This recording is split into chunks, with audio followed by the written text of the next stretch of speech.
de nuestra meditación para esta tarde, esperando el reino en medio de un mundo corrompido.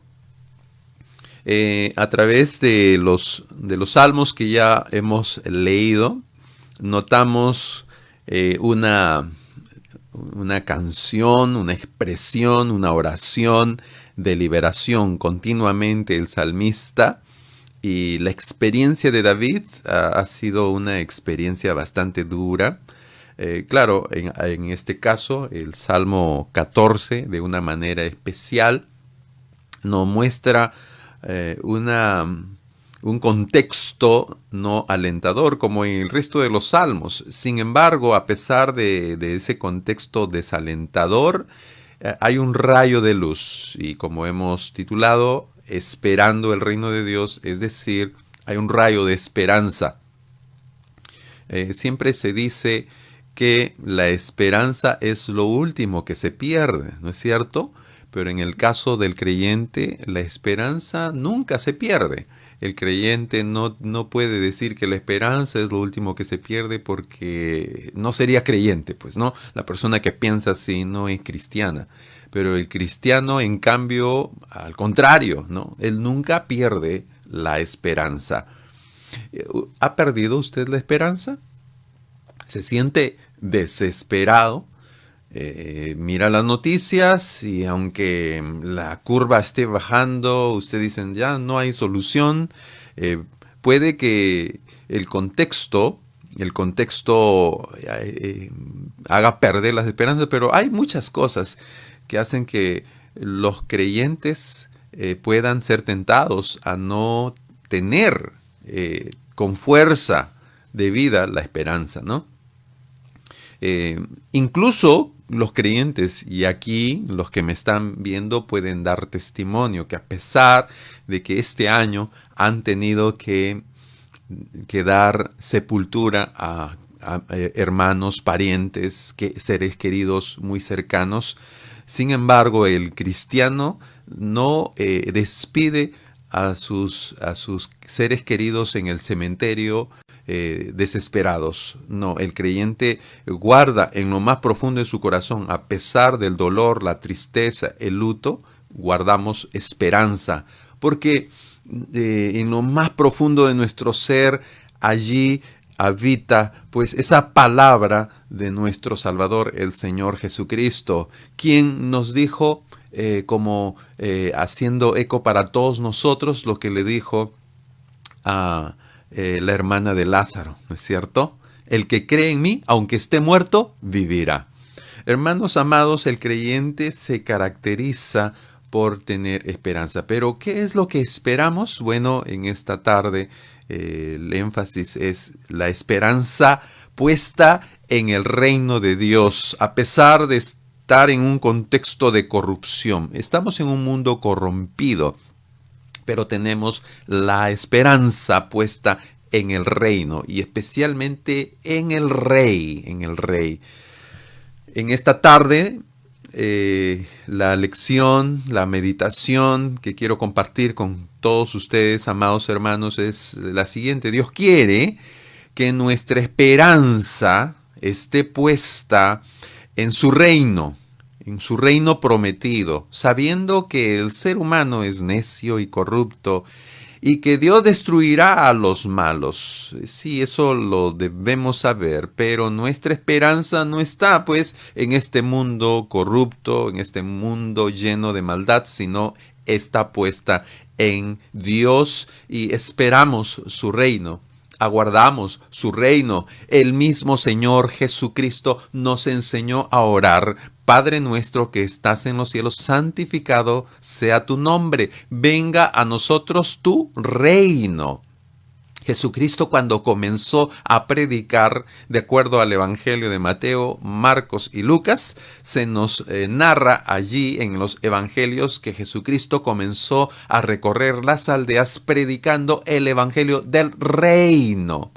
En las parábolas que aparecen en el libro de Mateo, en el capítulo 13, se nos habla acerca de el reino. El reino es semejante a tal, se nos dice continuamente, y siempre se nos enfatiza en los evangelios y en la predicación de Cristo el reino. E incluso en el libro de los Hechos, la iglesia apostólica, la iglesia que lideraron pues Pedro y los demás apóstoles, proclamaron juntamente con el apóstol Pablo el evangelio del reino. Ahora, el reino es un componente esencial del evangelio, y aquí me quiero adelantar para que nosotros no excluyamos, no saquemos del evangelio la verdad preciosa de que Jesucristo es rey. A veces pensamos que el evangelio es solo la noticia de un Cristo crucificado y se quedó en la cruz. No, Jesucristo no se quedó en la cruz. Jesucristo murió en la cruz, clavó nuestros pecados. Todo el acta de acusación que había contra nosotros, pues la clavó en la cruz, pagó nuestros delitos y pecados. Luego fue sepultado, al tercer día resucitó y se sentó, como dice el escritor a los Hebreos, a la diestra del trono de Dios en la majestad, en las alturas. Pero de allí va a venir. Y el reino sigue siendo una expectativa para todos nosotros. Nuestra esperanza es que un día el Señor venga otra vez. Los cristianos esperamos la segunda venida de Jesucristo. No estamos esperando la aparición del anticristo, no estamos esperando la aparición de la bestia, estamos esperando la aparición de Jesucristo. Y cada día nuestro corazón debe saltar de gozo, porque cada día que pasa puede ser el día que venga Jesucristo. Entonces el creyente se despierta todos los días con esperanza, no con la esperanza de que encuentre la vacuna, no con la esperanza de que se acabe la crisis, no con la esperanza que de pronto me promocionen a un puesto mejor en el trabajo. El creyente se despierta con la esperanza de que a lo mejor veo los cielos nublados, o ya estén los cielos cubiertos o descubiertos, pero va a aparecer mi Señor y Salvador. Todos los días el creyente debe despertarse con ese anhelo y esa esperanza. Amados hermanos, el salmista deseaba y su mirada estaba puesta en esa esperanza, y eso le ayudó en medio del contexto de corrupción en el cual vivía. Vamos a leer Salmo 14, dice en el versículo 1 en adelante. Otra vez, esta es una canción, y esto es una canción que nos muestra esperanza, canción de esperanza. El salmista dice, el Salmo 14 en la mayoría de Biblias tiene un título, Necedad y corrupción del hombre. Bueno, no me gusta ese título porque solo se enfoca en los primeros versículos, pero el Salmo no termina con solamente una señalización de la corrupción humana. El Salmo termina con un cántico y exclamación de esperanza.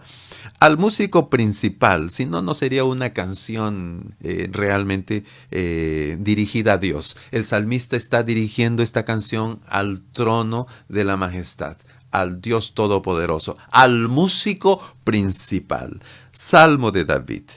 Versículo 1. Hace un resumen este versículo de todo lo que dice hasta el versículo 6 de la condición humana. Dice el necio en su corazón, no hay Dios. Se han corrompido, hacen obras abominables, no hay quien haga el bien.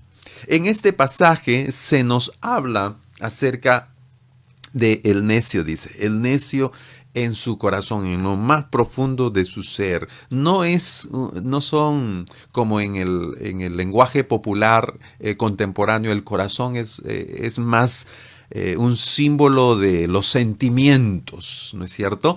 Pero en la época en que vivió David, el corazón era equivalente al fuero interno, lo más íntimo del ser. Y ahí estaban los pensamientos, estaba la voluntad, estaba ahí también las emociones. Entonces es el centro de la personalidad. Pues el necio, como ahí en la diapositiva he colocado, la palabra necio es la palabra Nabal, que es muy usada, muy común en el Antiguo Testamento, que se refiere a una persona que es moralmente insensible. No se refiere a una persona que carezca de grados o títulos intelectuales. No se refiere al coeficiente intelectual. Aquí la palabra necio en la Biblia normalmente se refiere a aquella actitud de rechazo a Dios, a su palabra. Entonces, la persona necia en la Biblia es la persona insensible moralmente, impía. Pues la persona impía dice en su corazón, no hay Dios, no hay Dios. Entonces, hay personas que efectivamente han declarado de una manera pública su oposición a creer en Dios. Bueno, recordemos, en la historia hay muchos ateos célebres. Hay muchos ateos célebres. Basta con recordar, pues, a este escritor francés, Jean-Paul Sartre, ateo, ¿no? Otros ateos como el mismo Carlos Marx, que escribió esa obra, El Capital, y juntamente con Engels, Federico Engels, se les conoce como los padres del comunismo, del materialismo histórico dialéctico. Ese es el nombre que se pusieron a su filosofía, o le pusieron a su filosofía. O Nietzsche, Federico Nietzsche, autor de obras incluso tan sarcásticas y mordaces en contra de la religión y del cristianismo. Entonces, efectivamente, el ateísmo moderno no es algo novedoso, no es una moda nueva, por si acaso, ¿no? El ateísmo es tan viejo como el ser humano. Entonces, y aquí, de una manera específica, las personas que no quieren saber que hay Dios, y vaya usted a saber que presentan un montón de argumentaciones. Hay algunos ateos ahora, modernos. Hay un grupo que se les llamó los Cuatro Jinetes, uno de ellos ya falleció, pero los Cuatro Jinetes del ateísmo se les ha denominado. Uno de ellos es un tal Richard Dawkins, bastante agresivo contra el cristianismo, ¿no? Pero justamente esa actitud de oposición al cristianismo surge de un corazón, pues, necio, dice la Escritura. Su oposición a la fe. En este caso, estas personas que no quieren aceptar la existencia de Dios es porque sencillamente no quieren que Dios gobierne sobre su vida. Ese es básicamente su argumento de acuerdo al Salmo 14. No quieren aceptar la ley de Dios en su vida. Pero quiero ir un poco más allá. Porque no se trata solamente de el ateísmo intelectual. Porque alguno que me esté escuchando, e incluso algún ateo que puede estar escuchando, puede ser una persona que procure ser una persona de bien. Puede ser una persona que trate de vivir una vida correcta, moralmente y socialmente correcta. Pero en realidad el salmista aquí está hablando incluso personas que no es tanto un ateísmo intelectual lo que está ocurriendo en sus vidas, sino un ateísmo práctico, Bueno, el ateísmo intelectual, pues, he escuchado y me gusta y recomiendo definitivamente las obras de algunos autores cristianos que han salido siempre a debatir y enfrentar, pues, las teorías y tesis de los ateos. Pero es interesante, ¿no? Desde la época de Agustín de Hipona hasta las más grandes mentes, Tomás de Aquino, y filósofos contemporáneos cristianos como este hermano William Craig Lane, pues tienen una forma muy fina y muy intelectual, muy sutil de defender la fe cristiana. desde el punto de vista intelectual, pero la preocupación, repito, en este punto, más que un debate intelectual, es la consecuencia práctica. Y bueno, el ateísmo práctico es tan peligroso y peor aún que el ateísmo intelectual. Hay una película de un hermano que en su vida anterior había sido un ateo encarnizado, pues, ¿no? Lee Strobel, que incluso escribía una columna en el periódico La Tribuna de Chicago, y en esta película se cuenta el testimonio, el caso de Cristo se llama, y invito, pues, ¿no? A escuchar.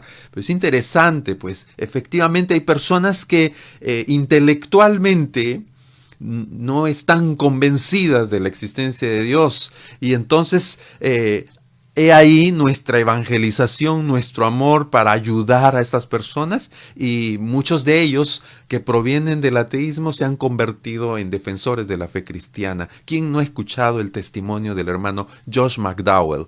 ¿Quién no ha escuchado el testimonio del autor de las Crónicas de Narnia, C.S. Lewis, que venían del ateísmo, del agnosticismo, y de pronto pues ellos intelectualmente fueron convencidos de la verdad cristiana? Pero el problema es, ¿qué hacemos con personas que dicen creer en Dios, pero en la práctica viven como si no creyeran en Él? ¿Qué hacemos? Mucha gente puede decir, en teoría, que Dios exista.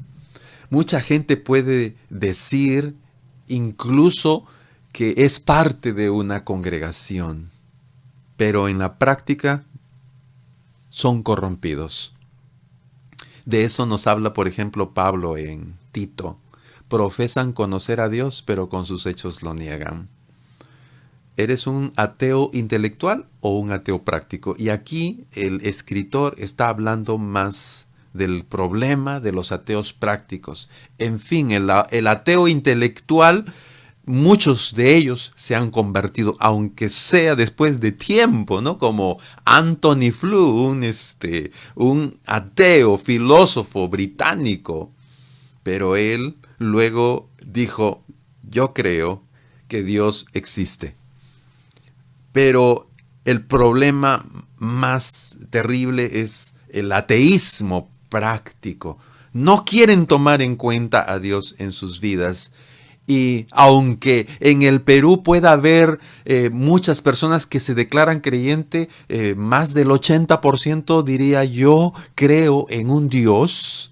Sin embargo, vemos en nuestras naciones que impera la corrupción. ¿Dónde queda el creer en Dios? Pues ese es el ateísmo práctico. Dice la Escritura, se han corrompido. Dice, hacen obras abominables. No hay quien haga el bien. El versículo 2 y el versículo 3, ambos versículos contienen la evaluación de Dios. Dios los describe. Dios mira a las personas y dice, Dios miró desde los cielos sobre los hijos de los hombres para ver si había algún entendido que buscara a Dios. Todos se desviaron, a una se han corrompido, no hay quien haga lo bueno, no hay ni siquiera uno. Busca el Señor, aunque sea haya alguna persona sabia, alguna persona entendida, alguna persona que quiera escuchar y hacer su voluntad, y dice, no encontré a nadie. Y la conclusión, todos se desviaron. Interesante, no dice que todos están corrompidos y así fue siempre, sino se han desviado. Esto nos recuerda que efectivamente Dios creó al ser humano y todo lo que Dios creó era bueno en gran manera. Dios lo creó bueno en gran manera, pero el ser humano prefirió tolerar y ceder a la tentación. No porque Dios le haya obligado, sino porque el ser humano sencillamente eligió el camino del mal. Sin embargo, el Señor se acerca. Vemos aquí la misericordia de Dios. Parecen palabras fuertes, pero Dios está mirando. Dios está buscando en el ser humano. Pero a pesar de que no está encontrando en el ser humano la respuesta que le hubiera gustado esperar o escuchar, sin embargo, Dios en su misericordia provee, como vamos a ver más adelante, la solución. La solución es su reino. Hermanos, todos nos habíamos desviado. En realidad, cuando vemos lo que dice el salmista, porque seguramente, y aquí hago una aclaración, seguramente usted cuando leyó el Salmo 14 y vio que en el versículo 1 dice que el necio dice en su corazón no hay Dios, seguramente algún estudiante de universidad va a decir, se lo voy a decir a mis amigos que son ateos, ¿no? Pero ¿sabe qué? Cuando uno lee el resto del pasaje, no está describiendo solamente a los ateos intelectuales, está describiendo a todo ser humano. En realidad, todos los seres humanos habíamos sacado a Dios de nuestra vida. En nuestra vida no había Dios. Intelectualmente podemos ser incluso creyentes, pero en la práctica Dios no estaba en nuestras vidas. Y estos pasajes, si los recordamos, los dice Pablo y los aplica no a los ateos, curiosamente se los aplica a los creyentes judíos, entre comillas, a los judíos que supuestamente tenían su religión. Hermanos, en realidad la descripción que da Dios aquí no es de el profesor que pertenece a un partido comunista, o aquel estudiante universitario que está siguiendo las obras de Nietzsche, más esto está describiendo a todo ser humano que no toma en cuenta a Dios y vive un ateísmo práctico. No hay quien busque a Dios. Dios miró y su veredicto es universal. Como consecuencia del pecado y de habernos corrompido, todos nos hemos corrompido, el pecado ha afectado totalmente nuestro ser. Dice versículos 4 al 6, se nos habla de la condenación. ¿No tienen discernimiento todos los que hacen iniquidad, que devoran a mi pueblo como si comiesen pan y a Jehová no invocan?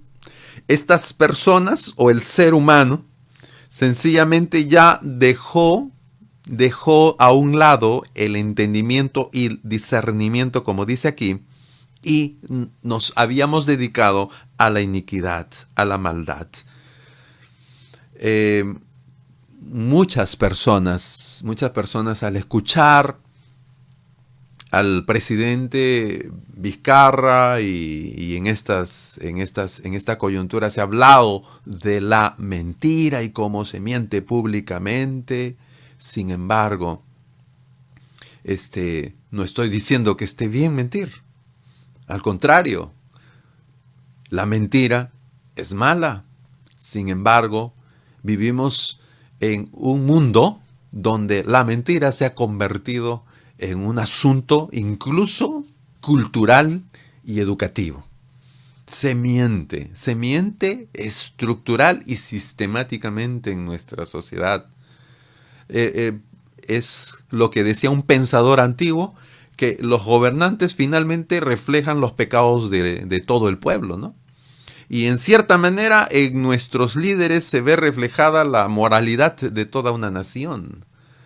Hermanos amados, la corrupción cunde por todos lados y como dice aquí la palabra de Dios, viene esa condenación. La condenación, y el hombre no invoca a Dios, no le busca, no está buscando al Creador, antes bien se aprovecha el uno para con el otro. Dice la Escritura, versículo 5, ellos temblaron de espanto. El ser humano consciente de su condenación tiembla de espanto, porque Dios está con la generación de los justos. Del consejo del pobre se han burlado, pero Jehová es su, otra vez ahí la palabra, esperanza. Los impíos estarán aterrorizados, aquellos que no se arrepienten de su maldad y continúan sacando a Dios de sus vidas, viviendo un ateísmo práctico, pues los impíos cuando venga el juicio estarán temblando, como dice aquí, de espanto, porque Dios está con la generación de los justos. Ahora, el versículo 6, en la segunda parte, dice así, pero Jehová es su esperanza Ahí como lo he anotado en la diapositiva, Jehová es su esperanza. La palabra esperanza bien se puede traducir también como refugio, como se ha traducido en el resto de citas que aparecen ahí enumeradas. Aparece la palabra maxé, que es protección del peligro. La palabra que aparece en este libro de los Salmos se aplica al Señor 9 veces, que Jehová es el refugio. Aparece en el Salmo 46:1, que es muy conocido, el Salmo 61:3, el Salmo 62, el Salmo 71, el Salmo 73, el Salmo 91. Dios es refugio para aquel justo que le está, que responde a su llamado. Ahora, cuando uno lee el pasaje, uno dice, pero un momento, pastor, un momento. En el versículo 3 se nos ha dicho que Dios ha estado buscando, pero todos se han desviado, todos se han corrompido. No hay quien haga lo bueno, no hay ni siquiera, dice, uno. ¿De acuerdo? No hay ni siquiera uno.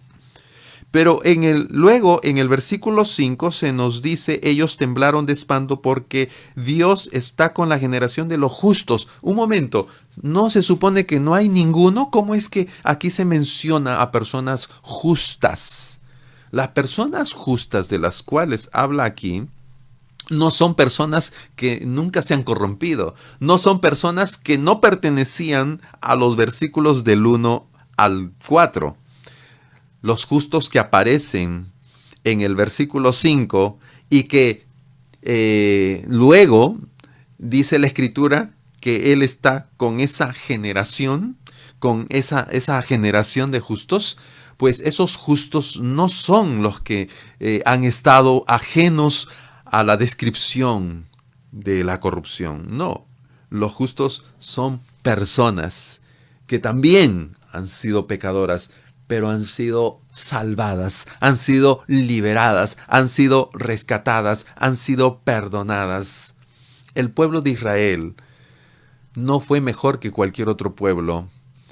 Incluso en el libro de Josué, Josué dice, nuestro padre Abraham, que también era un idólatra.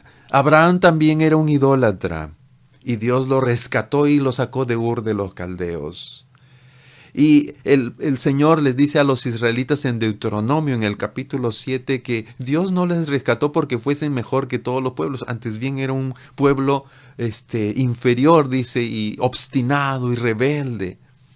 En realidad, los justos de los cuales habla aquí son pecadores que han sido perdonados por Dios. ¿Cómo? ¿Cómo han sido perdonados por Dios? Versículo 6 termina diciendo, pero Jehová es su esperanza.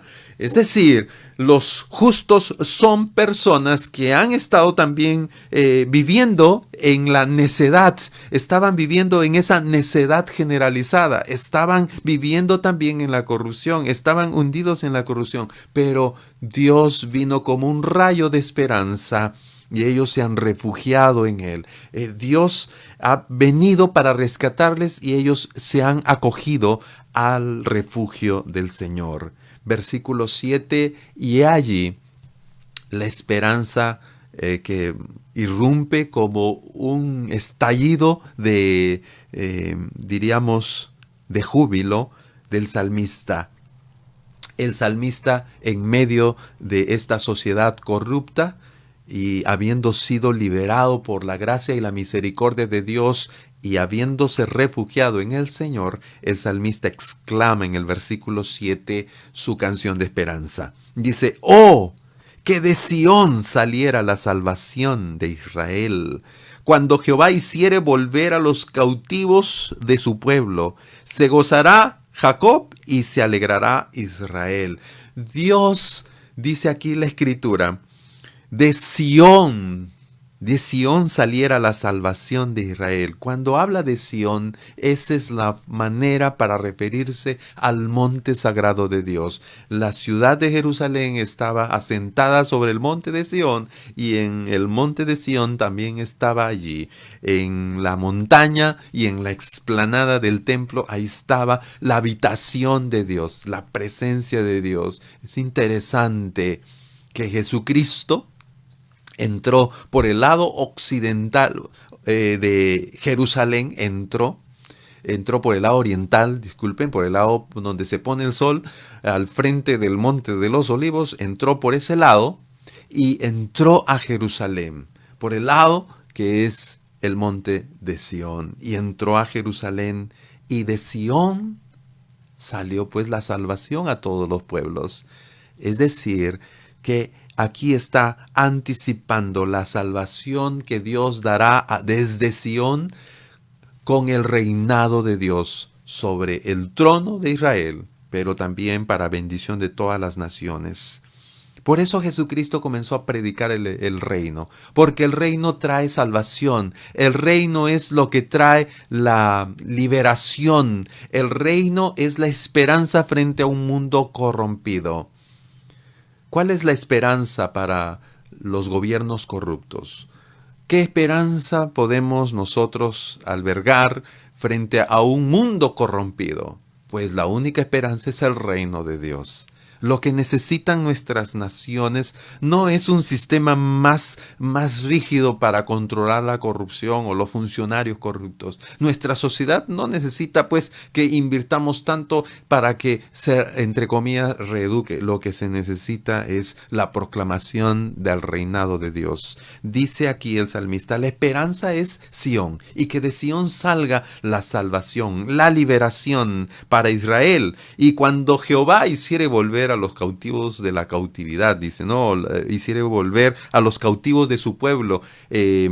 Algunos traductores lo han puesto de esta manera, cuando Jehová restaure el bienestar de su pueblo, pues, ¿qué va a producir eso? Gozo, felicidad, la alegría del pueblo de Dios. Amados hermanos, estamos viviendo un mundo lleno de corrupción.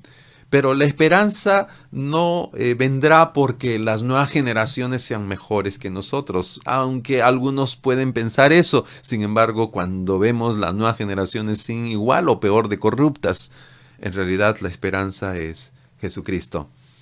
Para este mundo corrompido, la esperanza es Jesucristo. Estos versículos que hemos mencionado se conectan con el Nuevo Testamento. David añoraba que se estableciera el reino de Dios, y Jesucristo, ¿qué dijo a sus discípulos? Dijo a sus discípulos, enseñándoles la oración: Padre nuestro que estás en los cielos, santificado sea tu nombre, venga a nosotros tu reino. El Señor, en su misericordia, nos ha hecho a nosotros conocer ese reino y nos ha rescatado de la corrupción de este mundo.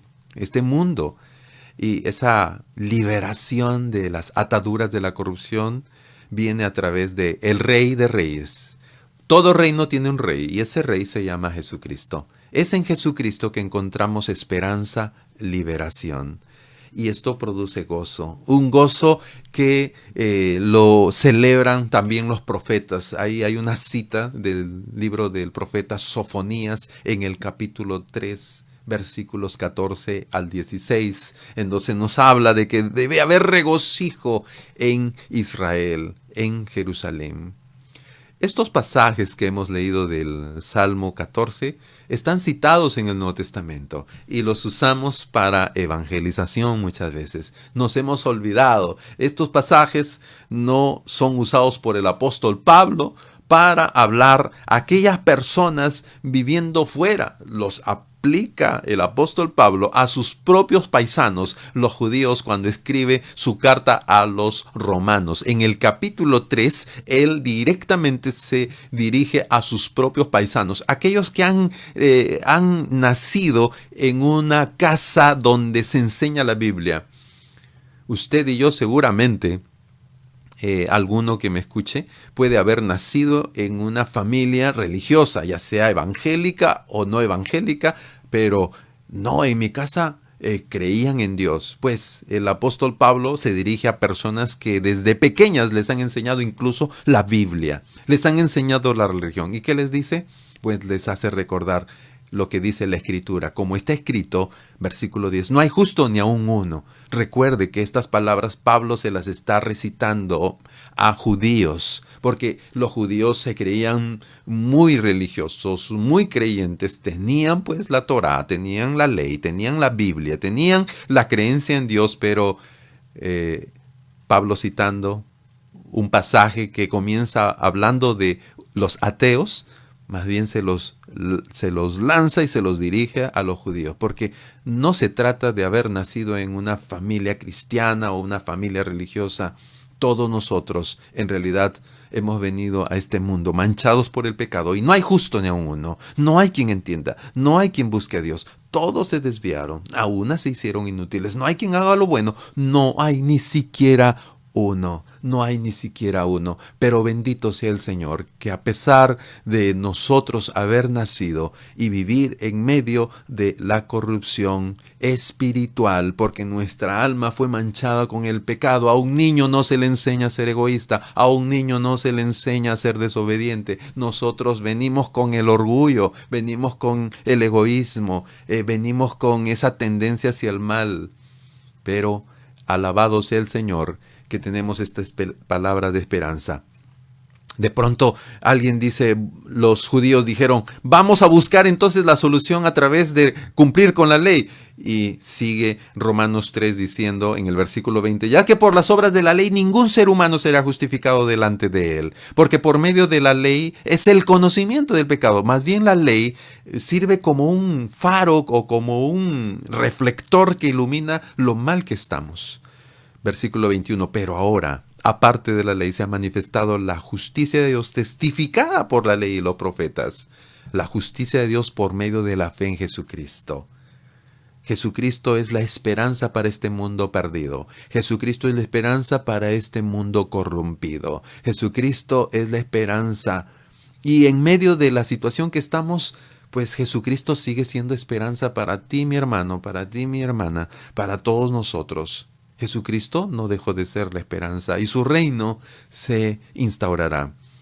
Dice, por medio de la fe en Jesucristo para todos. Y subraya eso, para todos los que creen en Él, judíos o no judíos. Porque no hay diferencia. Por cuanto todos pecaron.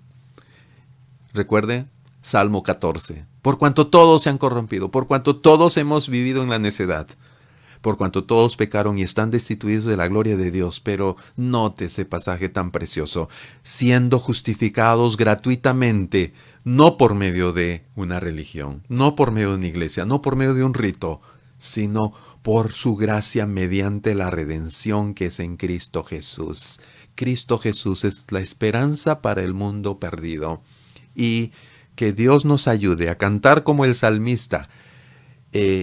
La esperanza debe estar en el reino de Dios. La esperanza debe estar puesta en el reinado de Jesucristo. Y eso nos anima en medio de una vida donde nosotros vemos corrupción por todo lado, pues sabemos que la esperanza es Cristo. No solo que nos lleve a cantar, nos lleve a tener una mirada diferente del futuro y del presente, sino también esto debe ser cantado y compartido. A este mundo que tanto necesita escuchar palabras de esperanza, la esperanza no está en la mejora de la condición física o económica. La esperanza está en Jesucristo. Que oigan el Evangelio, porque el Evangelio es la palabra de esperanza. Vamos a orar.